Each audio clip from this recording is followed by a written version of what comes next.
Welcome to the Fitness Business Podcast, brought to you by Active Management, the world's leading fitness business coaches who in 2015 will help you #grow your business.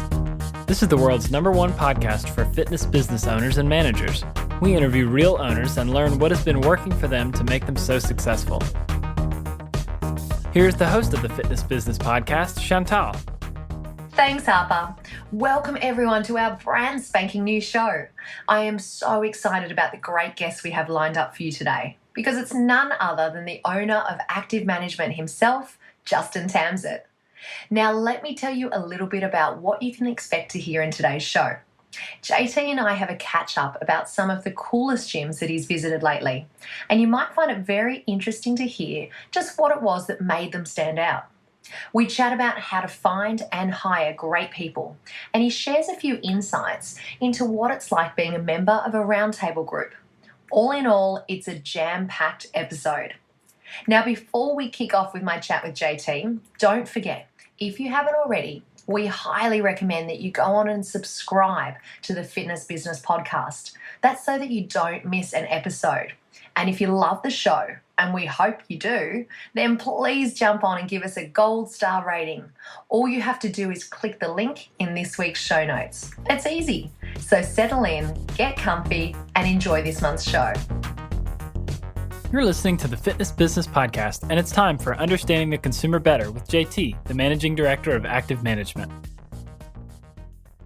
Now, each show we're going to hear from JT, the Managing Director of Active Management, on consumer trends and behaviour. We call this part of the Fitness Business Podcast, Understanding the Consumer Better. So JT, what do you have for us today? Hi, Chantal. Well, today's consumer, and I would classify us as them, has zero tolerance for waiting. So that means as a business, and I love this concept, is that with this idea of no time for waiting, we have to kill waiting time or we have to fill waiting time. Let me say that again. There's any waiting time in our business, we have to either kill it or we have to fill it. Does that make sense? It does make sense. Tell us a little bit more. Okay, let me give you a couple of examples. Starbucks, one of the largest coffee chains in the world. One of their, USPs initially was that you got to line up and experience the ambience of the cafe or of the coffee shop. And what they've now done is they've realised that the consumer doesn't want to wait. So you can now order online, just rock up to the cafe, to the coffee shop, pick up your coffee and go. In fact, they're even going further. I recently read that they're starting to explore the opportunity of doing home or office delivery of coffee. So they've worked out that they've got to kill that waiting time by doing ordering online or delivery. Some examples around fill it. Uber, the fastest growing taxi service in the world, well, they fill the time for you to wait for your taxi by allowing you to go online and watch the cars drive around and get closer and closer to you through GPS locator. That's pretty cool, I reckon. But the coolest one of filling it comes from a Swedish amusement park that built a brand new roller coaster. So if you imagine brand new roller coaster, do you reckon there's going to be just a few people, Chantal, that want to go to see that roller coaster? I reckon there'll be a few. So there's a fair chance there's going to be a queue. And I know when I queue up for rides, I'm like, I wish this thing would hurry up and finish, and you look for that 20-minute mark and all that sort of stuff. So what they did is they built an online game that interfaced with the roller coaster so that you could play the online game on your phone while you were waiting to get on the roller coaster. Oh, that's awesome. Yeah, it's pretty cool, eh? Yeah, what a great idea. So here's a hint around killing it or filling it. 83% of consumers admit/confess to using their phone while waiting. So that gives us an opportunity or a tool to be able to fill that time.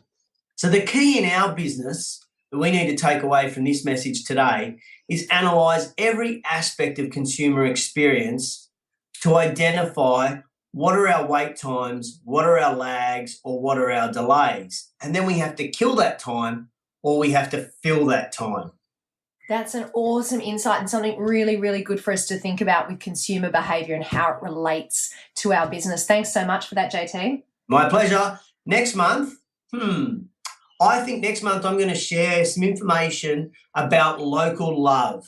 Local love. Yeah. I'm intrigued. I can't wait to hear lovers more about out there, it. tune in next month for the show, and I'll share what local love means. Excellent. Thanks, JT. See ya. The Fitness Business Podcast interviews successful gym owners, CrossFit box owners, personal trainers, in fact, anyone we think is doing an amazing job of getting more people active. The flavor of activity is not important. What is important is what they're doing, and this month's guest is the superstar. So, JT, I thought I'd start by asking you if you've been to any cool gyms lately. Well, I'm pretty lucky in my role, Chantel. In the last year, I've been to 39 gyms. 39. Yep, that's almost one a week, different ones around the world. There's been quite a few that I've been to. So with those 39, what really stood out to you? Where was the really good ones? Yeah, look, it's interesting. I think the world that we now live in the fitness industry, we're seeing some real changes around the people that we employ, or in fact the people that we don't employ. And there's models of clubs where they minimise the staff, and there's other models for clubs where they are maximising the staff. I was in a club just last week and pumping out, as you would, being me, pumping out these massive, huge incline dumbbell press exercises. And I got off and I put my dumbbells down and I stood up and there was this guy standing behind me. And I was like, yeah. And he said, oh, I was just here to help you if you needed a spot. No way. That's awesome. He was a real life gym instructor. And I took a photo of him. His name was Chad, and I put him on Instagram and said, this is the Chad, a very unique being in health clubs these days called a gym instructor. It was quite amazing. Wow, what a great experience. At the end of last year, I went to also a number of, and it's interesting what definition you give them, whether you give them a niche or boutique or expert gyms in New York City. Mm-hmm. Now, all you have to understand about New York City is it's a microcosm of the fitness industry in the US, which is a microcosm of the fitness industry around the world. And so it's quite unique in that aspect. You can be walking down the street and in 250, 300 metres, you'll walk past probably 3 of these niche or boutique clubs. So it's quite unique in that aspect. I went to Barry's Boot Camp. I went to BFX Studio, Flywheel Sports, Warrior Fitness Boot Camp, which was the hardest workout of my life. And I also went to this really interesting one called The Workout with TT. And these were really interesting experiences. Previously, I've got to admit, when I've gone into clubs, I've gone in to look at their sales experience, whereas this time I went in to experience their programming. And that gives you a completely different light on the business. What was it about when you were going in and being a part of that experience? What was it that really, what was the wow factor in those places? Look, I've got to say, and this will probably scare a lot of people, the programming was okay. There was nothing exceptional about the programming.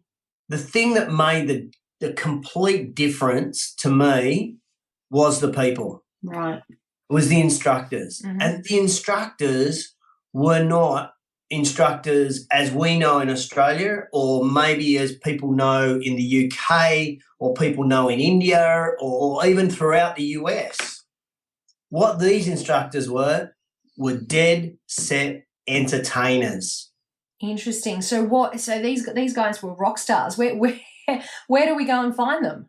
Well, it's interesting you say they're rock stars, because this is a key aspect, I guess, Chantel, is at the end of their classes, they're saying, follow me on Twitter, follow me on Instagram, become my friend on Facebook. And they're saying to people, connect with me. So they're like a brand within the brand of Barry's Boot Camp, or the brand within the brand of Soul Cycle, or the brand within the brand of Flywheel. Because generally what happens in a lot of these boutique clubs is they get a base salary or base wage for the class, and then they get paid extra per person that attends. Interesting model. Which means they're out there promoting to all their peeps through social media that they're teaching at XYZ Club this Friday or this Saturday or whatever day it is, and that they should come along. So they're building a brand within a brand. So, yeah, they're rock stars in that sense, but they're also rock stars in the sense that these guys are just amazing entertainers. They're not what I would call technically sound instructors. Mm-hmm. They get the idea of instruction. They understand exercise phys, I would assume, and I know that's an assumption, but I assume they do. But they really make the class entertaining. So I actually reckon if we want really these rock star instructors, whether it be for a group fitness class or whether it be for a small group training program in our businesses, we probably need to start looking at a drama school. We need to go where these people are learning to be entertainers and actors and actresses.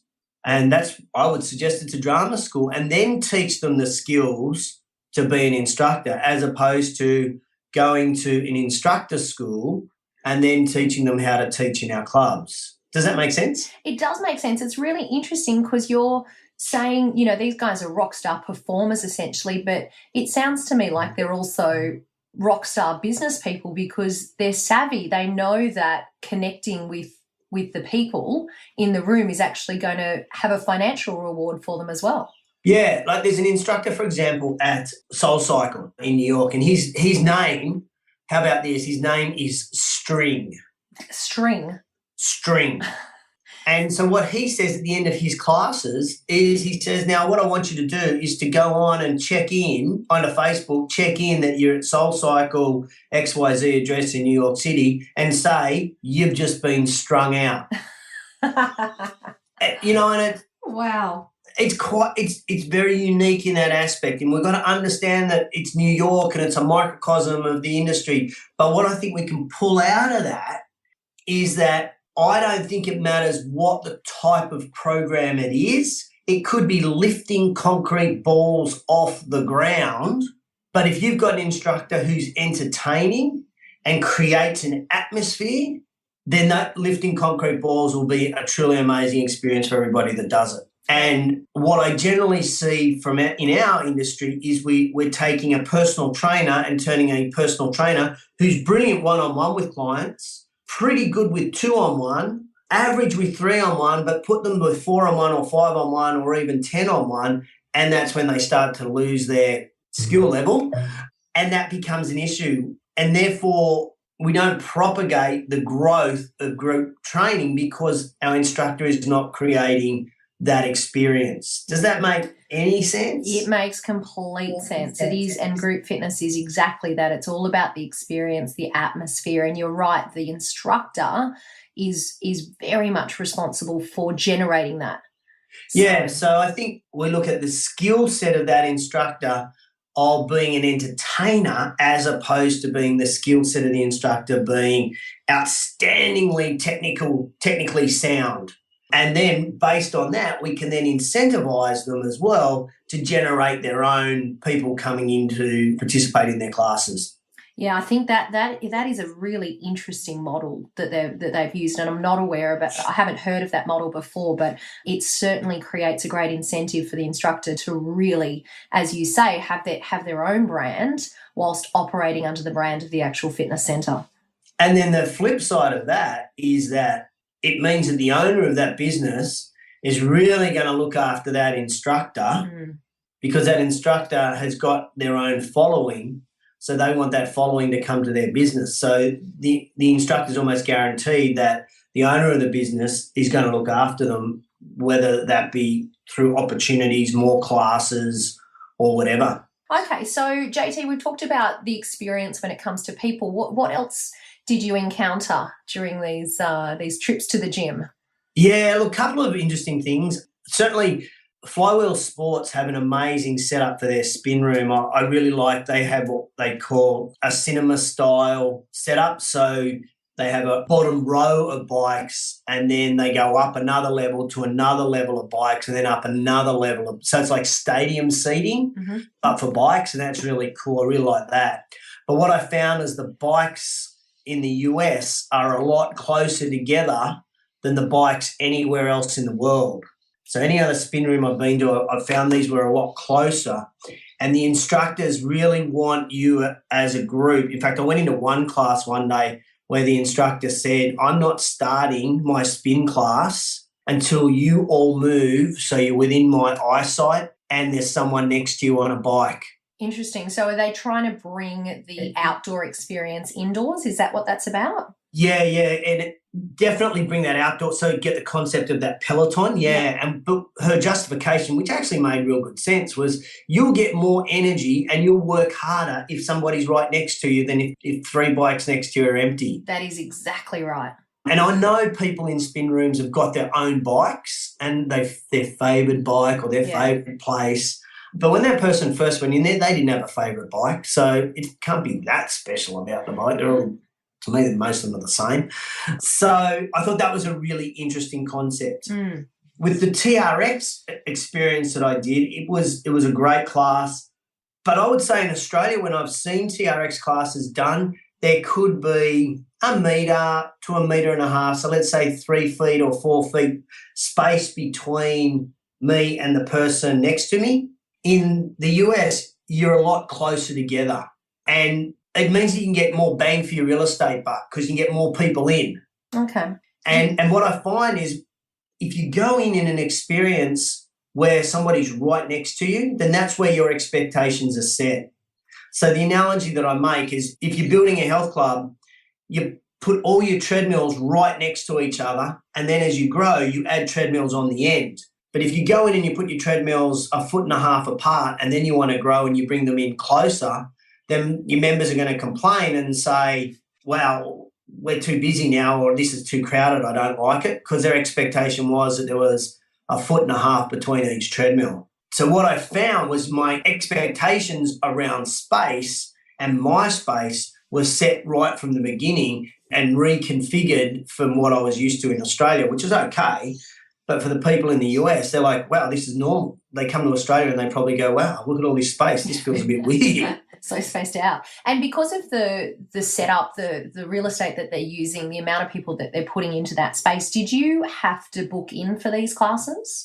Yeah, all the classes, which is, again, an interesting model. I call it a retail-based model.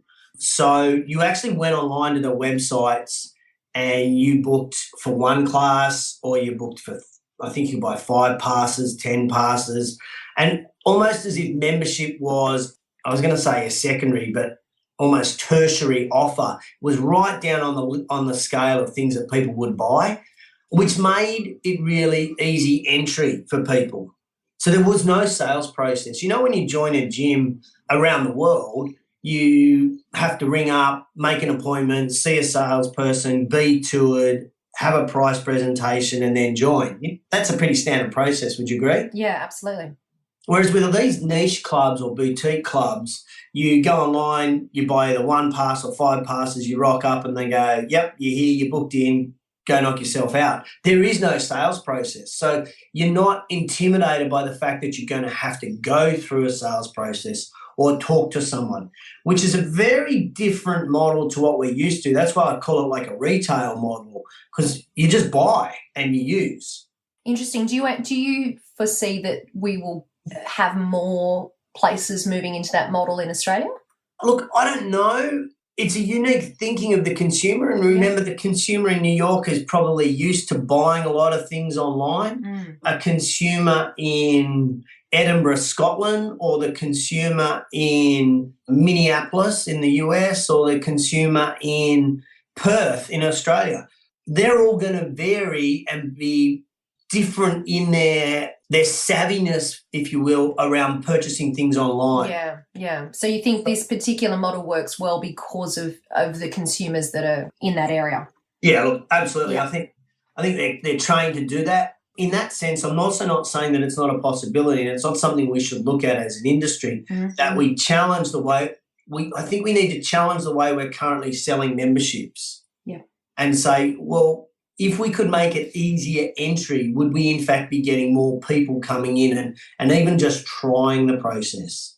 I'm now on the database of all of these clubs, and that's when they now try to sell me more passes or a bigger pass, because each week I get an email from them and each email has a theme around it, which is really interesting. I love to see their communication channels board in their back office, because like on Super Bowl Sunday, I got an email that said, if you don't like NFL, then come in and have a great session this afternoon while the NFL's on. I can't remember the instructor's name, and he's going to be doing a special class. There was another one that I got the other day, which was come in and do a spin-off between Beyonce and Madonna. And so the music was just going to be Madonna and Beyonce being played in that spin class. So they give it a reason to contact and a reason to come back. And it's an interesting paradigm shift, as I say, in how we sell membership. It's easy in, and then I'm going to email you and blast you until you come back, if you will. Now, that will annoy some people, obviously, and other people, they're going to convert to buying more passes. That's, I'd love to talk more about that. We're going to run out of time, but I reckon we park that one. The whole idea of, theming communications and really understanding and talking to the consumer. So I reckon we need to come back and cover that one off later on in another podcast. But tell us, is there anything else, JT, that you wanted to leave us with today? I think one of the really interesting things with all of these boutique clubs is that they get huge amounts of media, whether that be online media or print media or TV media. They get a massive amounts of PR. And I kind of look at them and go, you look for a story every day. There's a story in your business. They look for a story and they get the message out. I don't think it matters whether you're a PT business or whether you're a big box club, whether you're a CrossFit club, whether you're an outdoor trainer. I don't think it matters what your business type is, but every day, every week, there's a PR opportunity. There's a story there for you in your business that would make the media. And I think I don't want to say lazy because I don't think that's fair description, but I don't think we explore the opportunities of getting PR in our business well enough, because I do know media are always looking for good news stories. And we've all got good news stories when we're talking about health and fitness. If I had a club, my recommendation would be to go to a local university and find someone who's studying journalism or media studies or public relations and give them like an internship or work experience for 3 or 6 months. And their job is to write those press releases, get them out and build themselves a portfolio. So when they then go to apply for a job with a bigger company, once they graduate, they've got a portfolio of stories that they've written. They can show the media that they've got, and that'll make them look really good to a future employer. But in the meantime, you've got an amazing amount of PR.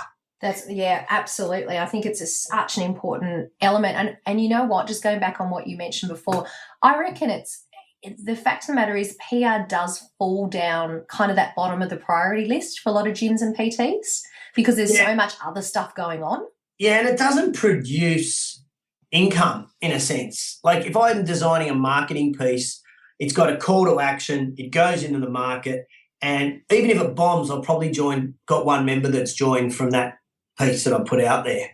PR doesn't necessarily build memberships or build a queue of people wanting to join our clubs or start PT with us. But what PR does is build our brand position in the marketplace as an expert or as the best place to lose weight or as the personal trainer that gets you fit for Tough Mudder or whatever it may be. It's about positioning for me, and I think there's great opportunities for clubs to do better PR. Excellent. Okay, well, JT, look, we one of the things, I mean, you covered so much ground there in our chat, and one of the things that really intrigued me was about the people. So when we come back, we're going to talk a little bit more. I'm going to probe you a little bit more about people, and we're going to get a bit more into the nitty-gritty about, how it is that we find those awesome people to join our team. Excellent. That was Understanding the Consumer Better with JT. Now, you can get more info on consumer trends when you become a member of Active Management. It is great value with over $6,000 worth of value for just $249. You can join at activemgmt.com.au. The Fitness Business Podcast chats with worldwide industry leaders in their field to provide cutting-edge information to help you #grow your business. Our second interview this month is what we like to call the bite-sized chunk of info. Now, in our last section, JT, you talked about rockstar instructors. Tell me a little bit more. What about other team members? Where can we actually go about finding great people to join our companies? It's a good question, Chantel, and it's a question I get asked regularly. And I think one of the challenges that health club owners around the world face is a turnover of staff. But generally what happens is we're not always looking for staff. So that means that when someone leaves, we've got to quickly fill that hole. And my view is that we should always be looking for people, and we need to have a reserve bench where we've got people on a reserve bench that we can call up into our first team when we've got a hole to fill. So if you're a club that is a 5-star club, you want to be going to 5-star places and looking for people. In fact, listening to the podcast today, there's probably someone you've already met today or yesterday that will be perfect in your organisation. It could be the barista at your local coffee shop who remembers your name, remembers your order, and remembers you've got a couple of kids. That's the type of person you want in your club. He may or she may be the right person to come and work for you. And because of timing, they're thinking about leaving a coffee shop. There are lots of companies that headhunt. In our industry, we tend not to headhunt. And I think, I'm not saying we need to headhunt, but what I am saying is we need to be aware about timing. And if we had a business card that said to that barista, I think you'd make a great person to work in our club. Here's my card. If you ever want to change jobs, give me a call. I love that concept of the reserve bench. What a great way to kind of think about it. Well, I mean, I think most clubs have got the best reserve bench, or PT business has got the best reserve bench in the world, and it's their facility. Mm-hmm. It doesn't cost you much to give someone a free membership and say, come in and be a member. If they come in and they work out, you chat to them regularly and get feedback on your facility, then all of a sudden when a job comes up, you tap them on the shoulder and say, here's an opportunity. How good's that? Yeah, absolutely. Okay, so let's say you've found that person, you've identified someone. How do you know that they're right? Yeah, look, I think in the world that we now live in, people that we interview, they are absolutely brilliant at interviewing. So what we need to do is we need to take them out of that normal interview structure, sitting behind a desk and firing questions at them. What we need to do is to find the right person. We've got to put them in different scenarios as opposed to just asking questions. It was interesting at IRSA this year, Adam Bryant, who is the author and columnist of the New York Times Corner Office, in his book, Quick and Nimble, he asked a series of CEOs, said to them, well, what questions do you ask to find the right people? And he gave 14 questions. And a couple of these questions, how weird are you? Tony Shea from Zappos asks, how weird are you? And Tony Shea says, it's not so much the number, it's more seeing how the candidates will react to the question. Right. Interesting. Another question, how lucky do you feel? Wow. Describe what your core DNA is that's essential to your value, just in one word. What's your core DNA? Some really interesting concepts there, but that gives us a much better perspective, I guess, of the individual. Okay, so you first mentioned not just the questions, but you mentioned where to interview. Give us a little bit more insight at what you mean by that. Yeah, look, I think because people are so conditioned to walk into an interview and just give you the answers that you want to hear, if we can put them in an environment where we can see the real person.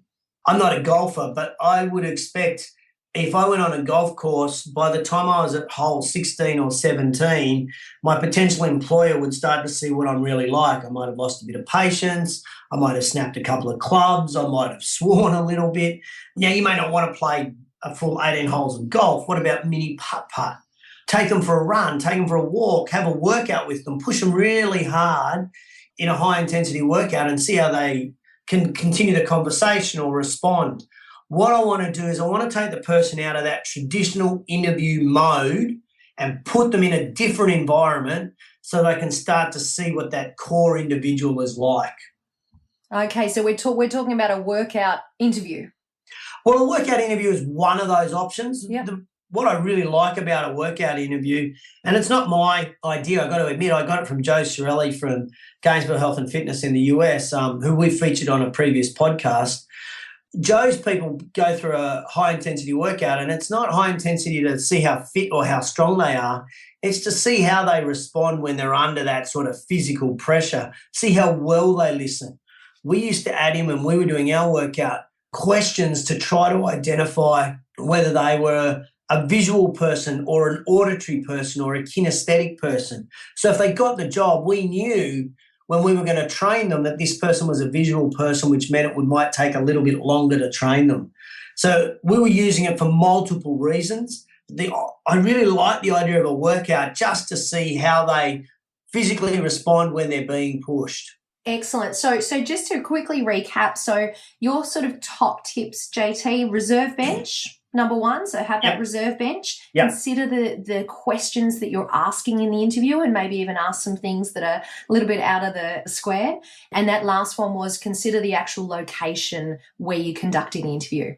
Yeah, that's right. And just to give a quick plug, we have a product that is free to our members, but you can buy it online, and it's 90 interview questions. So they're scenario-based questions, they're the interview questions, plus they're the 14 questions that Adam Bryant shared at URSA. So you can buy that online, or if you're a member, you pick that up for free on your dashboard. Excellent. We'll also pop a note in the show notes for that one as well, so people can get to that easy. Cool. Thank you. Great. The Fitness Business Podcast is very appreciative of our podcast partners. This month, we would like to share a fitness business success story from one of our partners' clients. Now, on our first show, and while we have JT with us, I thought I'd ask him about REX Roundtables and the Industry Leader Roundtables. Can you start by telling us, JT, where are the roundtables held? We have roundtables that exist throughout Europe. So Fausto runs those. He's got members from Russia, Italy, France, Germany, England, and even people attend from the Middle East. We then have roundtables throughout North America with members coming from Canada as well as throughout America. And then I run the roundtables down here in Australia. So we have members from Australia and some that come across from New Zealand. Okay, so for anyone listening that hasn't been exposed to a roundtable before, tell us really briefly what is a roundtable. So we get together on average 3 times a year for a couple of days, and we pull the business apart.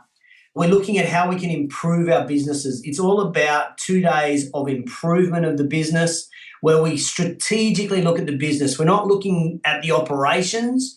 We're looking at how we can grow the business, how we can get more members, how we can keep members, how we can look after our team better, what innovations are in the industry. It's a sharing opportunity, and we present issues to try to improve the business. Great. So who can join?